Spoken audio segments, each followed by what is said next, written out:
It's time now for a look at the latest in local news. In the news, Chief Perry Morgan announces the Uniform Patrol Division initiated a report in reference to a sexual assault allegations with a student at Wayne County High School that occurred on Tuesday, October 19th. School officials and the primary responding officer contacted the Criminal Investigation Division to further investigate the allegation.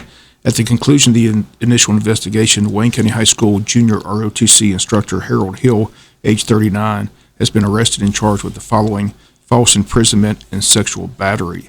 Mr. Hill was booked and processed into the Wayne County Jail this past Friday, October 22nd. At this time, they state there's no information reporting to believe any additional students are involved, but this investigation is active and ongoing. Anyone with information is encouraged to contact the Jesup PD at 427-1300 or Captain Chris Hamilton at 912-256-4619. Again, the investigation led to the arrest of Wayne County High School junior ROTC instructor Harold Hill, age 39, getting arrested and charged with false imprisonment and sexual battery. Wayne County Board of Education is set to meet this afternoon at 6 p.m. at the Tech Center. On the agenda, several resolutions and recognitions. Also under discussion information, a COVID-19 update, capital outlay project update, also local school board governance annual training report, the census information, several board policies, and a financial report from July and executive session. All that today at 6 p.m. Also taking place today is the Chamber of Commerce's quarterly membership luncheon, set for this morning from 11:30 to 1 p.m. at the Polytech building at AT College. Again, Joe Arati is the guest speaker, hospital administrator. They will share the latest information pertaining to the health care in our community. That's taking place today at the Tech Center. Again, tickets for chamber members $25, guests $35. That's from 11:30 to 1 today at the Polytech building. And also a reminder tonight, second night of the Wayne County High School's one-act play, Sea Change. Again, they performed it last night in front of a good crowd. Set for again tonight at the K. Cagle Theater. 7 p.m. is showtime. Doors open at 6:30. Tickets are $5 each. Can be purchased at the door. Again, the play will compete in a region competition this Thursday at Coffee County High School. And the public invited to attend tonight's performance, again, 7 p.m. at the high school auditorium. We'll be back with more news after this word from our sponsor, the commercial messages, so please stay tuned. The case of the state of Georgia versus Earl Watson Jr. is winding down at the Wayne County Courthouse. The state rested Monday morning after calling their final witness, GBI agent Lawrence Kelly. Immediately following that, defense attorneys Tracy Brown and Hugh McCullough motioned for a directed verdict from Superior Court Judge Stephen Kelly, arguing that the state did not prove its case, and in fact their witnesses proved the defense's case that the victim, Gary Floyd, charged Watson on that fateful day, and that Watson had no choice but to defend himself. The defense is arguing self-defense in the trial. The state argued that the case should be left up to the jury. Diane McLeod argued to the judge that Watson on that fateful day left work, went to Gary Floyd's residence, called him out, taunted him, and shot and killed him. McLeod told Kelly this is a malice murder case and asked that the motion for a directed verdict be denied, which it was, but one count 8, aggravated assault charge against Watson, against the victim's wife, Beth Floyd, has been dropped. So now it's a 7-count indictment, not an 8-count indictment. Again, Judge Diane McLeod, D.A. McLeod conceded that there was no evidence presented to support that charge. So again, currently Watson faces a 7-count indictment rather than 8. Most serious is that of malice murder. The defense started calling its witnesses to the stand Monday afternoon. Will continue today. Attorney Tracy Brown says the defendant, Earl Watson Jr., will take the stand in his own defense. That's taking place today.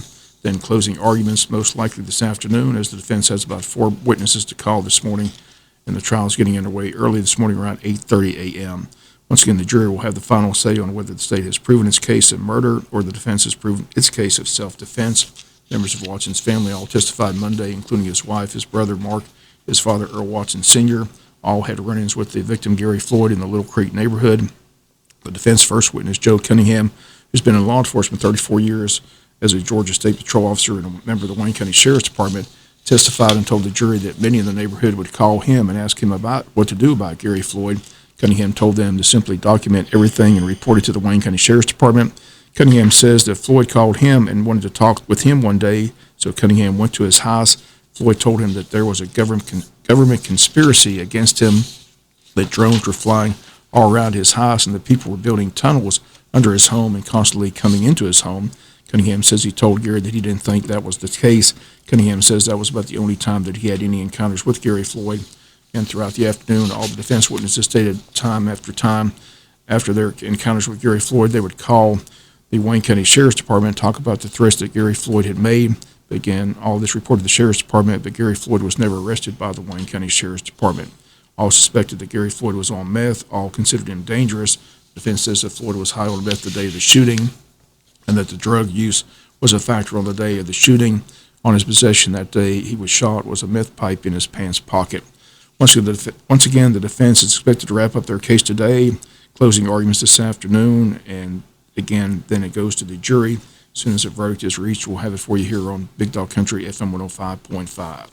We'll be back with some final news notes after this word from our sponsor of the commercial messages, so please stay tuned. Final notes in the news. On Monday, the final giant piece of the Golden Array that overturned off the coast of St. Simons was removed almost a year after demolition began on the wreck that tipped over with 4,200 automobiles in its cargo decks. Weighing more than 4,000 tons, the eighth and last section of the South Korean freighter, the Golden Array, left the St. Simons Island after a crane lowered it onto a barge outfitted with a special cradle to hold the wreckage. Coast Guard Petty Officer Second Class Michael Hines, a spokesman for the agency in charge of the demolition, says this is the end of the removal phase. He says the cleanup of the debris and wreckage will continue for several more weeks. This week marks the final week of early voting for both the Jesup and Scriven City elections. Again, did not get the totals from yesterday, but this past Saturday, the final Saturday of early voting, 38 Jesup residents voted, 2 from Scriven. On Friday, 3 from Scriven, along with 38 from Jesup. Going into Monday, the total was 652. Again, did not get the totals from yesterday. Again, the elections here in Jesup, the mayor's race between Tyrone Johnson and Ralph Hickox, both men in studio this week. We've got Tyrone Johnson on today's show, Thursday candidate Ralph Hickox.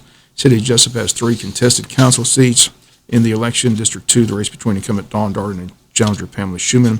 District 3, the race between former Commissioner Tim Cockfield and Stephanie Williams. And in District 6, the race between incumbent Bill Harvey and Heather Altman.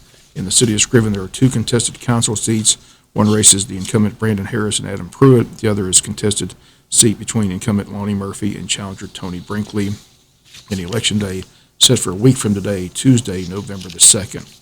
Traditional peanuts, pies, and politics set for tomorrow at Patterson, Georgia, at Mossy Ponds, the time from 12 noon to 1:30.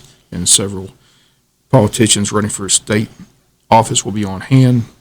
And that's taking place tomorrow between 12 noon and 1:30. It's a luncheon at Mossy Ponds. The Altamar River Folly paddle set for this Saturday. It's a 9-mile paddle on the Altamar River. It'll begin at 9 a.m. at Williamsburg Landing on the Williamsburg Landing Road. It'll end at the Altamar Regional Park in Glenn County.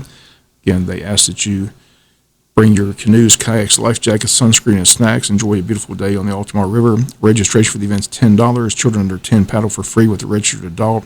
And you can call the Tourism Board office at 427-3233. Registration forms and more information on their website, waynetourism.com. Again, the event takes place this Saturday beginning at 9 a.m. And this coming Friday night, the Odom Homecoming Committee is hosting a free outdoor movie night at the Odom Train Depot. It's a double feature showing the animated The Addams Family and The Addams Family 2. Movie starts around 6:30. They ask you to bring your own chair. Everyone's encouraged to dress up, and candy bags will be given out. They'll be selling hot dogs, chips, popcorn, pickles, boxed candy, and canned drinks under the Odom Townhouse Shelter for the 2 movies. Again, that takes place this Friday, October 29th in the city of Odom. That's going to do it for latest in local news. Sports comes your way in a few minutes. Bob Morgan, have a great day.